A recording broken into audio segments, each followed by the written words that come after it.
E aí, nesse vídeo aqui nós vamos falar sobre hashes de senhas, né? Vamos falar sobre MD5, SHA-1, outras hashes, que são dúvidas, né, de muitos desenvolvedores que estão começando, iniciando, e até caras experientes que não têm a mínima ideia do que é uma hash, né? E não sabem como utilizá-las corretamente. Então vamos lá. Primeiro, o que é uma hash? Escreve-se H-A-S-H. Uma hash nada mais é do que um algoritmo, né, matemático, que vai pegar os bytes, né, de uma determinada string, né, ou de um arquivo, ou qualquer outra coisa, né. Você vai pegar os bytes, vai passar por esse algoritmo e vai ser criado uma hash, que é uma sentença, né, uma string, que é o digest, né, que foi digerido, né, digeriu aquele arquivo e virou uma linha aqui, né. A hash, ela sempre tem um tamanho fixo, ou seja, não importa se você passa uma palavra que tem uma letra, ou uma palavra que tem 30 letras, ou um arquivo de 30 gigas, né, por esse algoritmo. Não interessa, sempre vai dar ali uma hash com 10, 20, 30 dígitos. Isso aí vai ser de acordo com o algoritmo da hash, certo? Ele vai ter um tamanho fixo um tamanho fixo do tamanho da hash.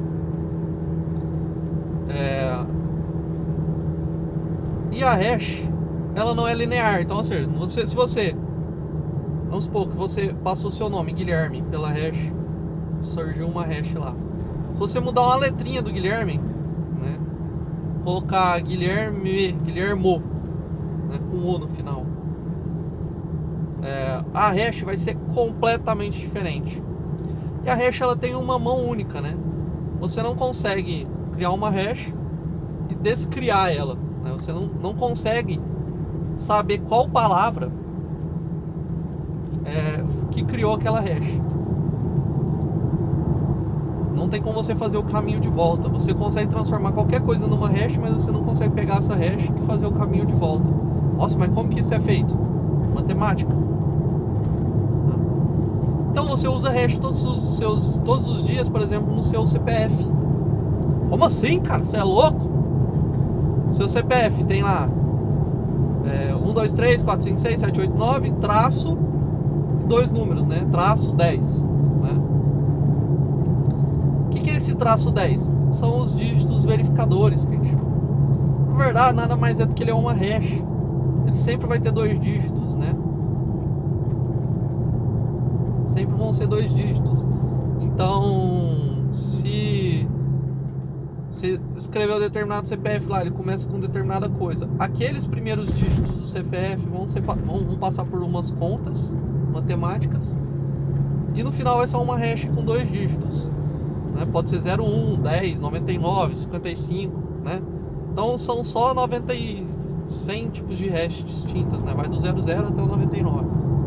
São 100 resultados. Então uma hash pequena só é feita de dígitos. É uma coisa simples, que só serve para verificar se você digitou os primeiros dígitos corretos do CPF, né? Ou seja, se aqueles primeiros dígitos não bater com a hash, né, fala, ó, o CPF está errado.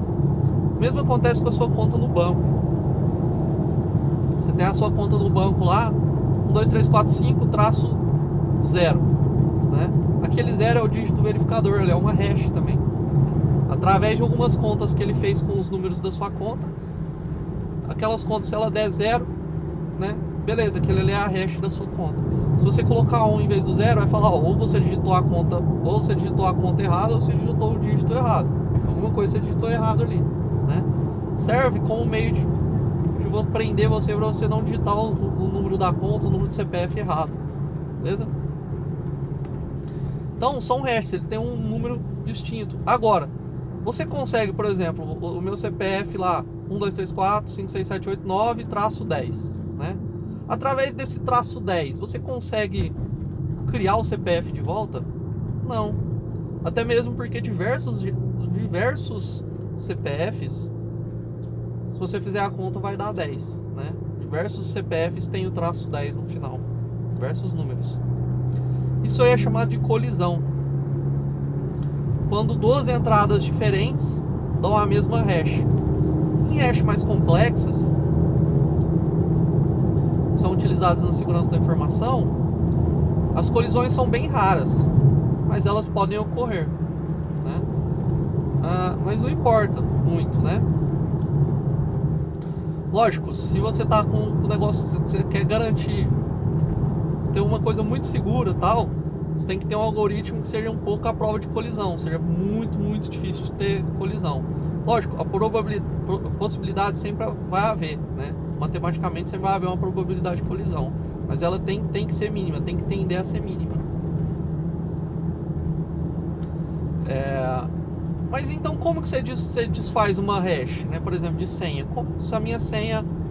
Aí que a gente entra no negócio de armazenamento de senha. Quando você vai armazenar uma senha no seu servidor, uma senha do usuário, você não pode armazenar ela em texto, né? Ou seja, do jeito que o cara escreve, você vai armazenar lá. Se alguém invadir seu servidor, né, vai estar todas as senhas de todos os usuários lá jogadas, né? Pra todo mundo ver. E isso é muito errado. E já aconteceu muito disso, de invadirem servidores e ter lá 100 milhões de senhas descriptografadas, né? Não tem criptografia nenhuma, em texto limpo, né? E aí a gente usa hash para armazenar a senha. Ou seja, a pessoa digita a senha, passa para um algoritmo, na hora que ela vai se cadastrar, passa para um algoritmo de hash e é armazenada a hash. Quando ela vai se logar, qual que é o processo que ocorre? A pessoa digita a senha, essa senha que ele digitou passa para o algoritmo novamente, transformar a hash, é comparada as duas hashes, a hash que ele tem guardada é a hash que foi criada a partir da senha que ele digitou para se logar. Se for igual é porque ele acertou, se for diferente é porque ele errou, né? Então, de aí você já fala, então se a gente começar a comparar senhas com hashes, pode ser que a gente descubra, né, as hashes, o que ela significa. Sim, isso aí se chama ataque de brute forcing. Ou seja, você vai testando na força bruta as senhas até você encontrar elas. Então você pega o A, transforma numa hash, o B transforma numa hash, o C transforma numa hash. E vai armazenando isso para você e transforma numa tabela de hashes já descriptografadas. Então tem um site que se chama HashKiller, diversos outros sites. Você pode fazer isso, você pega uma hash, joga lá e ele te fala qual senha que é aquela hash. Por quê? Porque ele já descobriu aquilo ali fazendo comparações, testando senha por senha até encontrar aquilo ali, né? E é por isso que tem a importância de você digitar uma senha grande. Se você digita uma senha grande, dificilmente um brute force de hashes vai conseguir pegar ela, né? E aí vem a recomendação do vídeo. Você não deve utilizar a hash MD5 e nem a hash SHA-1. Por quê? Porque elas já se provaram serem hashes fracas, já estão no passado, entendeu? A MD5 já existem bilhões, trilhões de senhas MD5 pré-quebradas já, né? Então se você utiliza o algoritmo MD5, para agora, muda isso, né? Utilize algoritmos mais modernos, SHA-256, tem um monte aí mais moderno, certo? Que é muito mais difícil você quebrar, né? E está quebrado isso. Além disso, você não pode utilizar a hash pura. Você também tem que utilizar um salt. O que é o salt? É quando você adiciona, né, algo a mais nessa hash para que ela não se torne alvo dessas tabelas pré-feitas aí de senhas e hashes já quebradas. Então, vamos supor, Guilherme, a minha senha é Guilherme. Aí deu uma hash lá, 1, 2, 3, 4, 5, né? Aí no meu site tem um salt que é o seguinte: eu vou lá, sempre substituo o último algoritmo por A. Pronto, aí já criou um salt, né? Se você for num site que tem tabelas pré-programadas com aquela hash que eu utilizo no meu programa, por causa do meu salt, ela não vai conseguir ser quebrada ali, tá certo? Lógico que existem maneiras muito melhores de você utilizar os saltos, né? Você pode utilizar o nome do usuário como salto, criar outra hash, juntar as duas, criar outra hash, fazer umas coisas loucas, que aí realmente vai ser muito difícil quebrar essas hashes e nesses sites já pré-prontos. É lógico, se eu souber o algoritmo que o cara fez para criar a hash e o salt, juntar isso e criar um brute force em cima disso, eu posso quebrar senhas tamanho pequeno. Mas se a senha tiver 10, 15, 20 caracteres, vai ficar quase impossível eu quebrar, dado o poder computacional que existe hoje. Tá certo? Bom, é isso aí. Então pare hoje de utilizar MD5 SHA-1, utilize hashes mais modernas, 256 para frente, e sempre utilizando o salto. Quando você utiliza um framework web, provavelmente ele já vem com isso para você, tá certo? Então você não precisa se preocupar muito. Agora, se você usa um PHP cruzão,